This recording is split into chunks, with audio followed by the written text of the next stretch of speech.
തിരുവിതാംകൂർ രാജാവിന്റെ വേനൽക്കാല വസതിയായിരുന്ന അമ്മച്ചി കൊട്ടാരമാണിത്. പണ്ടുകാലത്ത് രാജാവിന്റെ പത്നിയെ അമ്മച്ചി എന്നായിരുന്നു വിളിക്കപ്പെട്ടിരുന്നത്.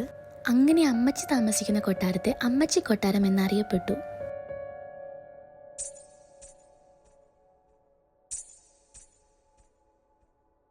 ലൂസിഫർ, ഇന്ദ്രിയം, കാർബൺ എന്ന സിനിമകൾക്ക് ലൊക്കേഷനായിരുന്നു ഈ കൊട്ടാരം. ഇതിനുള്ളിൽ 2 രഹസ്യപാതകളുണ്ട്. ഒന്ന് കൊട്ടാരത്തിനുള്ളിൽ സഞ്ചരിക്കാനായിരുന്നു, എന്നാൽ മറ്റൊന്ന് ശത്രുക്കൾ വരുമ്പോൾ ഒളിക്കുവാൻ വേണ്ടിയിട്ടായിരുന്നു. ഇതെത്തിച്ചേരുന്നത് പീരിമേഡിലുള്ള ശ്രീകൃഷ്ണ ടെമ്പിളിലാണ്.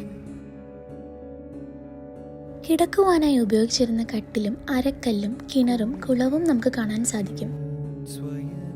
കേരള ടൂറിസത്തിന് വളരെ പ്രാമുഖ്യം വഹിക്കാൻ കഴിവുള്ള ഈ അമ്മച്ചി കൊട്ടാരത്തിന്റെ അവസ്ഥ ഇപ്പോൾ വളരെ ദയനീയമാണ്. ഇനിയും ഇതുപോലുള്ള പൈതൃകങ്ങൾ സംരക്ഷിച്ചില്ലെങ്കിൽ അമ്മച്ചി കൊട്ടാരം പോലൊരു പ്രേതാലയമായി മാറപ്പെടും.